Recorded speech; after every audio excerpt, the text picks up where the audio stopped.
नमस्कार, जय हिंद दोस्तों। आपके अपने चैनल एपेक्स ग्रुप पे आपका हार्दिक स्वागत है। मुझे उम्मीद है कि आप लोग बहुत अच्छे होंगे और अच्छे से पढ़ाई कर रहे होंगे। यहाँ पे बहुत ही जोश के साथ वीडियो स्टार्ट होती है। चलिए स्टार्ट करते हैं आज का अपना वीडियो। अगर आपको हमारा वीडियो पसंद आता है तो हमारे चैनल को सब्सक्राइब जरूर करिए। चलिए स्टार्ट करते हैं। सामान्य हिंदी, यहाँ पे आपको डेली 2 PM से हिंदी की क्लासेस मिलती हैं, जहाँ पे मॉडल पेपर आपको करवाए जाते हैं 30 प्रश्न 30 चैप्टर से। डेली 30 प्रश्न 30 चैप्टर से यहाँ पे आपको 2 PM पे करवाए जाते हैं।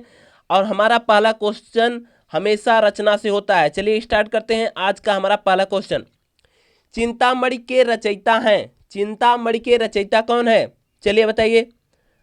जयशंकर प्रसाद, रामचंद्र शुक्ल, महावीर प्रसाद द्विवेदी, हरिऔध। अगर आपसे एग्जाम में पूछ लेता है कामायनी किसकी प्रमुख रचना है, तो आपको तुरंत जयशंकर प्रसाद लगाना है। आंसू किसकी रचना है? आंसू, आंसू, लहर, उर्वशी, झरना, ये सब किसकी रचनाएं हैं? ये सब जयशंकर प्रसाद की रचनाएं हैं। रामचंद्र शुक्ल, फिलहाल इस क्वेश्चन का राइट आंसर है बी, आचार्य रामचंद्र शुक्ल। चिंतामणि किसकी रचना है? आचार्य रामचंद्र शुक्ल की है।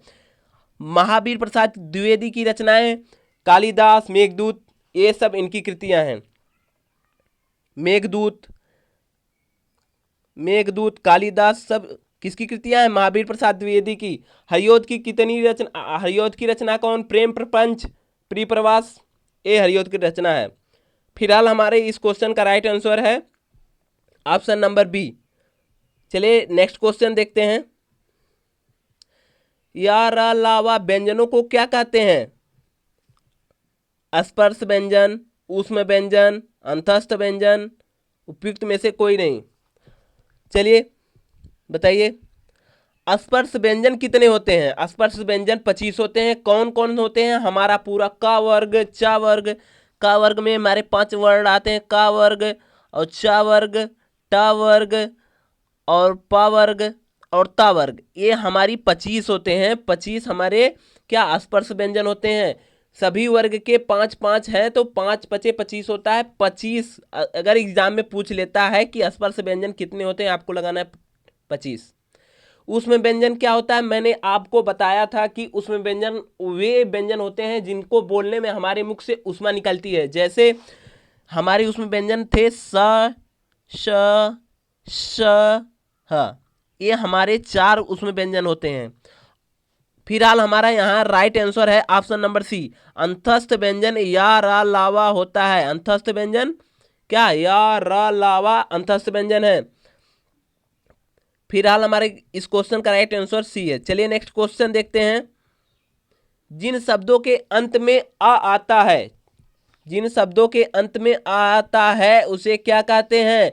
उसे हम अक्रांत कहते हैं। बहुत बार एग्जाम में पूछा है दोस्तों। ऑप्शन नंबर डी सही है।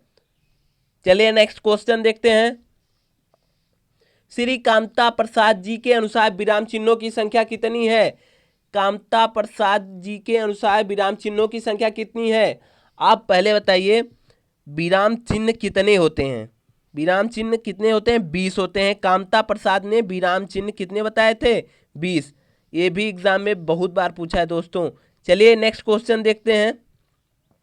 ईश्वर तुम्हें दीर्घ आयु दे, ईश्वर तुम्हें दीर्घ आयु दे अर्थ के आधार पर वाक्य के भेद बताइए।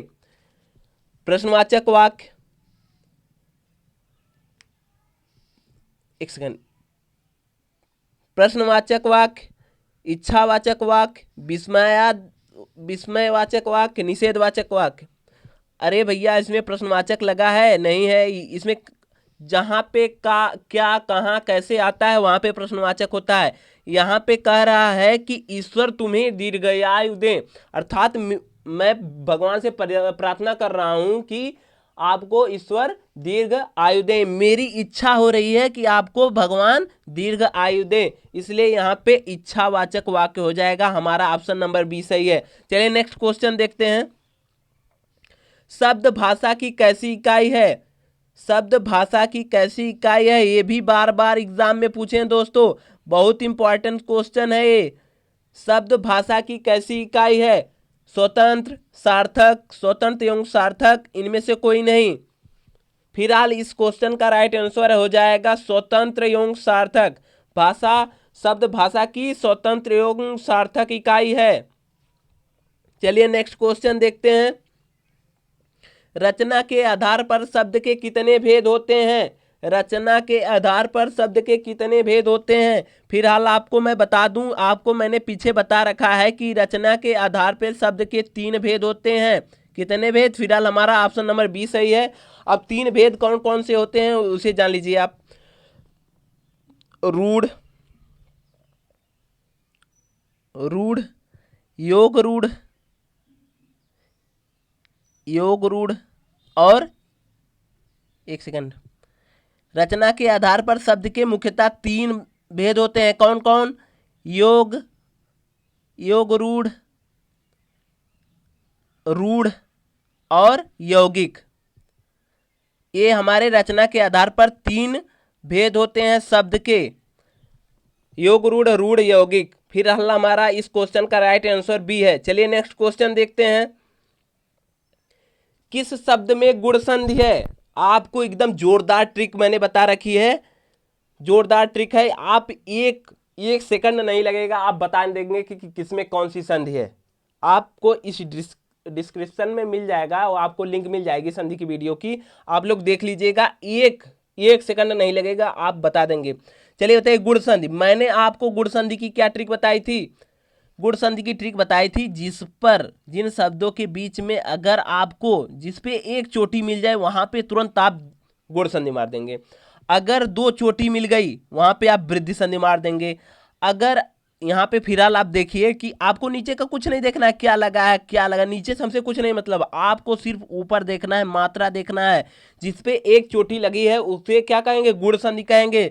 फिलहाल हमारे क्वेश्चन का राइट आंसर है भारतेंदु होगा। अब विद्यालय में कौन सी संधि है? आपको देखिए बीच में आ की मात्रा लग गई है तो यहाँ पे दीर्घ संधि हो गई। पवन में कौन सी संधि है? मैंने बताया था जिन वर्डों के बीच में, जिन शब्द के बीच में अगर या और वाह है और 3 अक्षर के शब्द है, तीन वर्डों के शब्द बने हैं तो वहां पे अयादि संधि हो जाएगा और बीच में या और वाह होना चाहिए। देखिए अब पवन में वाह है। भारतेंदु मैंने बताया है कि जिसके ऊपर, जिस शब्द के ऊपर एक मात्रा रहेगी, जिस शब्द के ऊपर एक मात्रा रहेगी वहां पे तुरंत आप गुण संधि मार देंगे। तथैव क्या? इसमें देखिए 2 मात्रा मिल गई, जहां पे 2 मात्रा होती है वहां पे आपको तुरंत वृद्धि संधि लगाना होता है। लेकिन आपसे पूछा है कि किस शब्द में गुण संधि है, हम गुण संधि के लिए एक मात्रा देखेंगे। भारतेंदु में एक मात्रा है, इसलिए हमारा फिलहाल इस क्वेश्चन का राइट आंसर सी है। चलिए नेक्स्ट क्वेश्चन देखते हैं। मनमाना में कौन सा समास है? फिलहाल आप बताइए कि समास कितने होते हैं? समास 6 प्रकार के होते हैं। कितने होते हैं? 6 समास होते हैं। चलिए, अव्ययभाव समास, द्वंद्व समास, द्विगु समास, कर्मधारय समास, बहुब्रीहि समास, तत्पुरुष समास। हमारे समास कितने होते हैं? 6 समास होते हैं। मैंने आपको बताया था दुनिया का कोई भी समास ले लो, दुनिया का कोई भी समास ले लो जिसमें जिस शब्द के पहले अगर उपसर्ग लगा है, अगर शब्द के पहले उपसर्ग लगा है तो वह अव्ययभाव समास हो जाएगा। मैंने बताया था द्वंद्व समास जिसके दोनों पद प्रधान होते हैं वहां द्वंद्व समास होता है। बहुब्रीहि समास जिसका कोई पद प्रधान नहीं होता है बहुब्रीहि समास। कर्मधारय समास कौन सा होता है? जिनका विग्रह करने पर बीच में है जो आए, है जो, जैसे नीलकमल, नीला है जो कमल, नीलकमल नीला है जो कमल हो रहा है ना, तो है जो बीच में आ रहा है वहां पे कर्मधारय समास हो जाएगा। फिलहाल यहाँ पे मैंने आपको हमारी संधि की ट्रिक की वीडियो देखेंगे, उसमें बताया है मैंने जहां पर एक ही चीज की आवृत्ति होगी, जैसे मन माना, मन का फिर से दोबारा हो रही है आवृत्ति, यहाँ पे जहां पर आवृत्ति होगी, एक शब्द की आवृत्ति होगी वहां पे अव्ययभाव समास होगा। फिलहाल इस क्वेश्चन का राइट आंसर ए सही है। चलिए नेक्स्ट क्वेश्चन देखते हैं। वह खा रहा था में खा रहा था कैसा काल है? खा रहा था कैसा काल है? वह खा रहा था में खा रहा था कैसा काल है? चलिए बताइए। पूर्ण भूत, अपूर्ण भूत, संदिग्ध भूत, समान भूत। चलिए बताइए। पूर्ण भूत, अगर पूर्ण भूत तब होगा जब वह खा चुका होगा, लेकिन अभी वो खा चुका नहीं है, वह खा रहा था मतलब अभी खा रहा है। अपूर्ण भूतकाल। यहाँ पे कौन सा हमारा राइट आंसर है? अपूर्ण भूतकाल। फिलहाल हमारी इस क्वेश्चन का राइट आंसर है बी, अपूर्ण भूतकाल। चलिए नेक्स्ट क्वेश्चन देखते हैं। कलेजे पर सांप लौटना, कलेजे पर सांप लौटना मुहावरे का अर्थ है। ऑप्शन ए दुखी होना, बी ईर्ष्या से जल उठना, सी दुश्मनी निकालना, डी दीनता प्रकट करना। कलेजे पर सांप लौटना अर्थात अगर दोस्तों अगर आपका कोई मित्र ही है, अगर वह एग्जाम में आपसे अधिक नंबर पा जाता है तो आपके कलेजे पे जैसे सांप लेट जाता है, जैसे ईर्ष्या होती है आपके मन में, आप जल जाते हैं। जैसे मतलब ईर्ष्या इतनी आपके अंदर होती है कि आप पूरा एकदम मतलब उसे देखना नहीं चाहते हैं, कि मतलब अगर आपसे वह अधिक नंबर पा गया है। जब सांप यहाँ पे कह दिया कलेजे पर सांप लौटना का अर्थात होता है ईर्ष्या से जल उठना। फिलहाल हमारे इस क्वेश्चन का राइट आंसर है ऑप्शन नंबर बी। चलिए नेक्स्ट क्वेश्चन देखते हैं। खोदा पहाड़ निकली चुहिया लोकोक्ति का अर्थ है। खोदा पहाड़ निकली चुहिया, भैया ये बहुत बार एग्जाम में पूछा है। खोदा पहाड़ निकली चुहिया, कम परिश्रम करने पे बहुत मिलना, परिश्रम अधिक और फल कम, परिश्रम के बिना ही फल पा जाना, करने पर कुछ ना मिलना। भैया खोदा पहाड़ मतलब अगर बहुत ऊंचा सा पहाड़ है, मैंने खोदा मतलब मैंने सोचा मान लो कुछ मुझे मिल जाएंगे, हीरे जवाहरात कुछ मिल जाएंगे, मैंने पूरा पहाड़ खोद डाला लेकिन उसमें से चुहिया निकली सिर्फ, अर्थात मैंने अधिक परिश्रम किया लेकिन फल बहुत कम मिला। मैंने अधिक परिश्रम किया अर्थात फल बहुत मुझे कम मिला, इसलिए हमारा फिलहाल इस क्वेश्चन का राइट आंसर है बी। चलिए नेक्स्ट क्वेश्चन देखते हैं। मक्खी शब्द का तत्सम सब रूप है। मक्खी शब्द का तत्सम रूप है, मैंने आपको बताया था तत्सम रूप मतलब तत्सम क्या होता है? संस्कृत का शुद्ध शब्द जो शुद्ध होता है उसको क्या, संस्कृत का शुद्ध रूप जो होता है वह तत्सम होता है। और तद्भव क्या होता है? तद्भव क्या होता है? संस्कृत का विकृत रूप मतलब अशुद्ध रूप क्या होता है? वह विकृत जो होता है, विकृत, संस्कृत का विकृत रूप जो होता है वह क्या होता है? हमारा तद्भव होता है। मक्खी शब्द का तत्सम रूप बताइए आप लोग। ऑप्शन नंबर ए मच्छी, मच्छिका, मच्छिका, माछी। फिलहाल इस क्वेश्चन का राइट आंसर हमारा ऑप्शन नंबर सी है, मच्छिका बोला जाता है मक्खी को, मक्खी को मच्छिका बोला जाता है। ऑप्शन नंबर सी राइट है यहाँ पे। चलिए नेक्स्ट क्वेश्चन देखते हैं।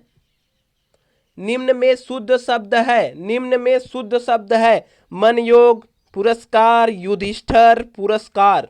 बताइए, आप बताइए पुरस्कार ये सही है? नहीं, गलत। युधिष्ठिर नहीं होता है, युधिष्ठिर होता है। मन योग, मनु योग होता है, भैया ये भी गलत है। पुरस्कार हमारा ऑप्शन नंबर बी यहाँ पे राइट लग रहा है, इसलिए हमारा यहाँ ऑप्शन नंबर बी सही होगा। नेक्स्ट क्वेश्चन देखते हैं। जंगल में लगने वाली आग को कहते हैं, जंगल में लगने वाली आग को क्या कहते हैं? चलिए बताइए। मैंने ये आपको बताया था कि यहाँ से 3 क्वेश्चन मिलते हैं, यहाँ से मैं आपको 3 क्वेश्चन बताऊंगा, यहाँ से आपको मैंने यहाँ आपको 3 क्वेश्चन बताऊंगा। ये 3 क्वेश्चन में से आपको टेट या सीटेट में एक क्वेश्चन जरूर मिल जाते हैं, लगभग हर टेट और सीटेट में दोनों मिलते हैं, जरूर पूछता है। जठराग्नि क्या कहते हैं? पेट में जब आग लगती है, पेट में लगने वाली आग को जठराग्नि बोलते हैं। दवानल, दवानल क्या होता है? जब जंगल में आग लगती है, जंगल में लगने वाली आग को दवानल बोलते हैं। और वडनावल, जब समुद्र में लगने वाली आग को क्या बोलते हैं? वडनावल। इस क्वेश्चन का आप स्क्रीनशॉट जरूर ले लीजिए। दवानल जंगल में लगने वाली आग को बोलते हैं, वडवानल समुद्र में लगने वाली आग को बोलते हैं, जठराग्नि पेट में लगने वाली आग को बोलते हैं। वेरी इंपॉर्टेंट क्वेश्चन है दोस्तों, इसे आप लोग इसका स्क्रीनशॉट जरूर ले लीजिए।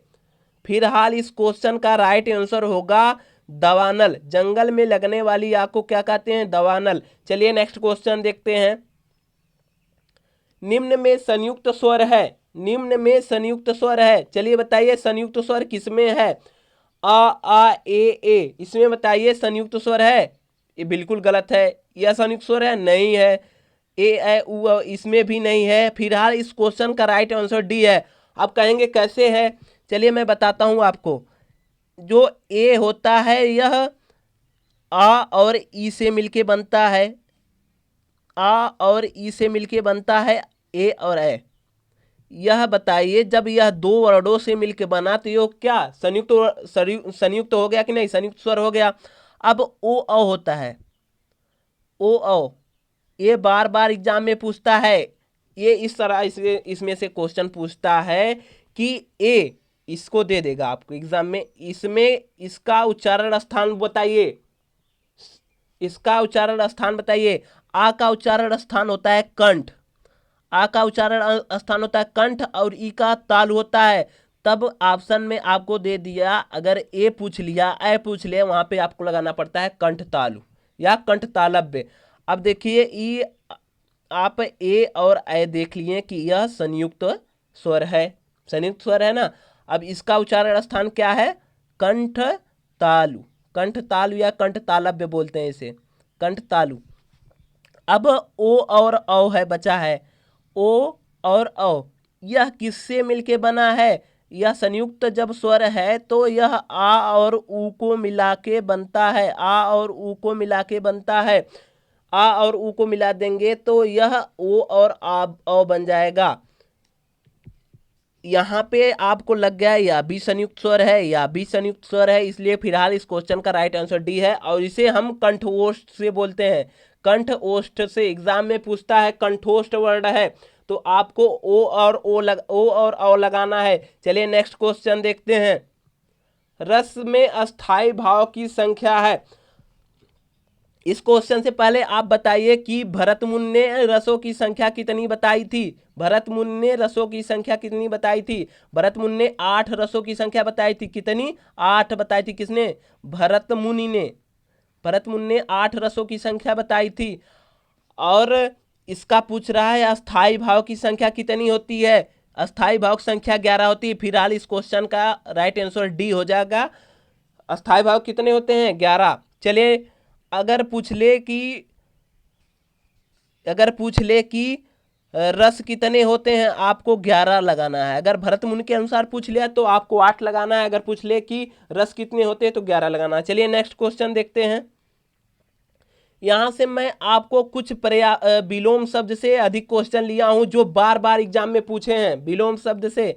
चलिए, कौन सा शब्द प्रकाश का पर्यायवाची नहीं है, कौन सा शब्द प्रकाश का पर्यायवाची नहीं है। यह यूपी पीसीएस में पूछा है, पीसीएस में। चलिए बताइए कौन सा शब्द प्रकाश की पर्यायवाची नहीं है। बिजली, चपला, प्रभा, शशि। यहाँ पे देखिए शशि जो है यह चंद्रमा की पर्यायवाची होता है, चंद्रमा, चंद्रमा की पर्यायवाची है। जब आप जान गए शशि चंद्रमा की पर्यायवाची है तो प्रकाश की तो होगी नहीं, इसलिए फिलहाल इस क्वेश्चन का राइट आंसर डी होगा। आप पूछेंगे सर बिजली, चपला और प्रभा ये किसकी पर्यायवाची है, ये प्रकाश की पर्यायवाची है। चलिए नेक्स्ट क्वेश्चन देखते हैं, क्वेश्चन नंबर 19। देव शब्द का विलोम है, यह बहुत बार एग्जाम में पूछा है। देव शब्द का विलोम क्या होता है। ऑप्शन ए दानव, महात्मा, दुर्भाग्य, दुर्जन। बताइए यहाँ पे देव का विलोम क्या होता है, दानव होता है। फिलहाल इस क्वेश्चन का राइट आंसर ए होगा, दानव। यहाँ पे भाग्य का दुर्भाग्य होता है, सज्जन का दुर्जन होता है। चलिए नेक्स्ट क्वेश्चन देखते हैं। फिलहाल इस क्वेश्चन का राइट आंसर हमारा ए है। चलिए नेक्स्ट क्वेश्चन देखते हैं। कृतज्ञ, कृतज्ञ शब्द का विलोम है स्वार्थी, मूर्ख, स्वार्थी, मूर्ख, दुष्ट, कृतज्ञ। बहुत बार exam, very very most important है दोस्तों। कृतज्ञ पूछता है और पूछता है, उज्जवल पूछता है और ऐसे एक दो क्वेश्चन पूछते हैं, मैं इसमें लिया हूं, अभी आपको नीचे मिलेंगे। चलिए फिलहाल इस बताइए कृतज्ञ शब्द का विलोम क्या होगा। ऑप्शन नंबर डी सही है, कृतज्ञ होता है, कृतज्ञ शब्द का विलोम कृतज्ञ। फिलहाल इस क्वेश्चन का राइट आंसर डी है। चलिए नेक्स्ट क्वेश्चन देखते हैं, विलोम से ही लिया है मैंने, अगला भी सब क्वेश्चन इसके बाद। मुंह की खाना, मुहावरे का अर्थ है मुंह की खाना, अर्थात क्या होता है, हार जाना, भोजन खा लेना, गिर पड़ना, भाग जाना। फिलहाल इस क्वेश्चन का राइट आंसर है हार जाना, मुंह की खाना अर्थात हार जाना। आप कोई भी कंपटीशन किसी से लगाए हैं, अगर जिससे आप कंपटीशन लगाए हैं कि मैं आपसे तेज दौड़ लूंगा, अगर उससे आप हार गए तो आप मुंह की मतलब मुंह की खा गए, अर्थात आप उससे हार गए। अब आप उसको शक्ल नहीं दिखाना चाहेंगे, इसलिए आपका फिलहाल इस क्वेश्चन का राइट आंसर ए है। चलिए नेक्स्ट क्वेश्चन, इनमें से शब्द शुद्ध है, कौन सा शब्द शुद्ध है? चलिए आप बताइए। अनुग्रहित, अनुग्रहित, अनुगृहित, अनुगृहित। इस क्वेश्चन का राइट आंसर बताइए। अनुग्रहित एकदम गलत है, अनुग्रहित भी गलत है, अनुगृहित में यह भी गलत है। हा पे बड़ी की मात्रा होती तो सही हो जाता। फिलहाल इस क्वेश्चन का राइट आंसर सी है, ये अनुगृहित, क्या अनुगृहित, ये सही है। चलिए नेक्स्ट क्वेश्चन देखते हैं। फिलहाल इस क्वेश्चन का राइट आंसर सी है। चलिए नेक्स्ट क्वेश्चन देखते हैं, निम्न शब्दों में कौन सा शब्द शुद्ध है? कौन सा शब्द शुद्ध है? चलिए बताइए आप लोग। उज्ज्वल, उज्ज्वल, बताइए इसमें से कौन सा सही है? ए बी सी डी, किसमें से कौन सा ऑप्शन सही है? आप एक चीज जान लीजिए, जिसमें आपको आधा जा 2 बार मिलेगा वही आपका क्वेश्चन राइट होगा। आधा जा जैसे हो गया आधा जा और वह औला, ये आपको कहीं दिख रहा है? ऑप्शन नंबर ए में दिख रहा है, इसलिए इस क्वेश्चन का राइट आंसर ए सही है। चलिए नेक्स्ट क्वेश्चन देखते हैं, इनमें से कौन सा शुद्ध है? कुटुंब, कुटुंब, कुटुंब, कुटुंब। चलिए बताइए इस क्वेश्चन में कौन सा सही है? ए सही है, बी सी डी, कौन सा सही ऑप्शन? इसमें कुटुंब सही है, डी सही है। चलिए नेक्स्ट क्वेश्चन देखते हैं, निम्नलिखित शब्दों में से कौन सा शब्द शुद्ध है? ये बहुत बार वेरी वेरी इंपॉर्टेंट क्वेश्चन है दोस्तों। कवित्री पूछता है इसमें कौन सा शुद्ध है? कवियत्री होता है कि कवियत्री होता है कि कवित्री होता है, कवियत्री होता है। ए सही है, बी सही है कि सी सही है कि डी सही है? फिलहाल इस क्वेश्चन का राइट आंसर बी है, कवयित्री होता है दोस्तों, कवयित्री होता है। बहुत बार एग्जाम में पूछा है, आप लोग इसको लिख लीजिए, नोट कर लीजिए कहीं पे। चलिए नेक्स्ट क्वेश्चन देखते हैं, क्वेश्चन नंबर 26। इसमें से शुद्ध वाक्य है। आप लोग कहेंगे सर आप शुद्ध से और विलोम से बहुत सारे क्वेश्चन ले लिए हैं। हाँ दोस्तों, मैंने इसलिए लिए हैं कि हमें कुछ बहुत ही इंपॉर्टेंट क्वेश्चन मिल गए थे जो विलोम और शुद्ध शब्द में पूछते हैं, इसलिए मैंने ले लिए। चलिए इसमें से शुद्ध वाक्य है, उसने उसने अध्यक्ष को निवेदन किया, उसने अध्यक्ष को आदेश दिया, उसने अध्यक्ष से निवेदन किया, इसमें से कोई नहीं। उसने अध्यक्ष को निवेदन किया कहाँ से होता है? अध्यक्ष से निवेदन किया जाता है, को से नहीं, ये फिलहाल गलत है। उसने अध्यक्ष को आदेश दिया, अरे भैया अध्यक्ष आपसे बड़ा है तो आप उसको आदेश दोगे, बिल्कुल गलत। उसने अध्यक्ष से निवेदन किया, ये सही है। फिलहाल इस क्वेश्चन का राइट आंसर सी सही है। चलिए नेक्स्ट क्वेश्चन देखते हैं, निम्न वाक्य में से शुद्ध रूप का चयन कीजिए। शुद्ध रूप का चयन करने के लिए बोल रहा है, शुद्ध रूप का चयन कीजिए। ऑप्शन ए, पिछले सोमवार को स्कूल बंद था। पिछले सोमवार को स्कूल बंद होना है, पिछले सोमवार को स्कूल बंद रहेगा, पिछले सोमवार को स्कूल बंद है। फिलहाल इस क्वेश्चन का राइट आंसर ए है, पिछले सोमवार को स्कूल बंद था। ए आपको लग रहा है कि पूर्ण वर्तमान काल है, नहीं पूर्ण भूतकाल है, यहाँ पे आपका क्वेश्चन ए राइट है, बाकी ए सब गलत है। चलिए नेक्स्ट क्वेश्चन देखते हैं, अन्न जल में कौन सा समास है? आप अभी मैंने पीछे बताया समास कितने होते हैं, समास मुख्यतः 6 होते हैं। अगर एग्जाम में पूछ लिया कारक कितने होते हैं, कारक 8 होते हैं। कितने कारक होते हैं? कारक 8 होते हैं। कारक की ट्रिक मैंने बहुत जोरदार बनाई है, समास की भी ट्रिक बहुत जोरदार बनाई है, आप लोग हमारे एपेक्स ग्रुप पे जाके ओपन कर सकते हैं, आपको इस वीडियो के डिस्क्रिप्शन लिंक में मिल जाएगी, सभी लिंक मिल जाएंगी ट्रिकी वीडियो की। अन्य जल में कौन सा समास है? मैंने आपको बताया था जिसमें दोनों पद प्रधान होता है वहां पे द्वंद्व समास होता है। यहाँ पे ऑप्शन नंबर डी सही है, जिसके बीच में जैसे लिख दिया भाई बहन, भाई बहन, भाई बहन लिख दिया। अब इसका विपरीत ए होना चाहिए, भाई भाई बहन होना, इसका विपरीत होना चाहिए। अगर यह विपरीत नहीं हो गया, दोनों समान हो गया, तो अव्ययीभाव समास हो जाएगा। अब भाई का उल्टा क्या है, विलोम क्या है, बहन है। जहां पे विलोम रहेगा और बीच में योजक चिन्ह लगा रहेगा, वहां पे द्वंद्व समास लगाएंगे। अब मैंने आपको बताया था, जिस दुनिया का कोई भी शब्द ले लो, अगर उसमें उपसर्ग लगा है तो वह अव्ययभाव समास होगा। बहुब्रीहि समास, जिसका कोई भी पद प्रधान ना हो, जिसका कोई भी पद प्रधान ना हो, जैसे दशानन, चतुर्भुज, ये सब क्या है, बहुब्रीहि समास है। कर्मधारय समास क्या होता है, कर्मधारय समास मैंने बोला जिन शब्दों को आपको विग्रह करने पर, नीलकमल, नीला है जो कमल, है जो जिसमें आता है जो आ गया, वहां पे आपको तुरंत कर्मधारय समास लगाना है। फिलहाल इस क्वेश्चन का राइट आंसर डी सही है, द्वंद्व समास। चलिए नेक्स्ट क्वेश्चन देखते हैं। निम्नलिखित में से किस वाक्य में अकर्मक क्रिया है। अब बताइए अकर्मक और सकर्मक क्रिया क्या होती है। चलिए मैं बताता हूं अकर्मक सकर्मक क्रिया क्या होती है। अकर्मक क्रिया मतलब आ मतलब नहीं, कर्म मतलब कर्म। जहां पे कर्म नहीं हो, जहां पे कार्य नहीं हो रहा है, जहां पे कार्य नहीं हो रहा है वहां पे अकर्मक क्रिया हो जाएगी। चलिए देखिए इस ऑप्शन में किस में कार्य नहीं हो रहा है। पानी बरस रहा है, अरे भैया बरस रहा है तो यही कोई हम वर्क कर रहे हैं, नहीं हो रहा है ना, तो फिलहाल इस क्वेश्चन का हमारा राइट आंसर यही लग रहा है। चलिए ऑप्शन बी देखिए, मैं गेहूं को पिसवाता हूं, अरे भैया पिसवाता हूं तो एक वर्क हो रहा है ना, काम हो रहा है ना, हम करवा रहा हूं ना, तो यहाँ पे वर्क हो रहा है। ये सकर्मक क्रिया है। कौन सी क्रिया है, सकर्मक है। जहां पर कार्य हो वहां पे सकर्मक क्रिया होती है। जैसे श्याम निबंध लिखता है, अरे भैया लिख रहा है, तो यहाँ पे लिखना क्या हो गया, वह वर्क कर रहा है। जहां पर कार्य किया जाएगा सकर्मक क्रिया हो जाएगी। राम मोहन को रुला रहा है, भाई वो पीट रहा है, रुला रहा है, तो यहाँ पे भी वह सकर्मक क्रिया हो रहा है, यहाँ पे भी वर्क हो रहा है। फिलहाल इस क्वेश्चन का राइट आंसर है पानी बरस रहा है। इसमें कार्य नहीं हो रहा है, ये तो भगवान बरसा रहे हैं, तो बरस रहा है, कोई वर्क हो रहा है, नहीं हो रहा है। चलिए नेक्स्ट क्वेश्चन देखते हैं, क्वेश्चन नंबर 30 और आज का लास्ट क्वेश्चन।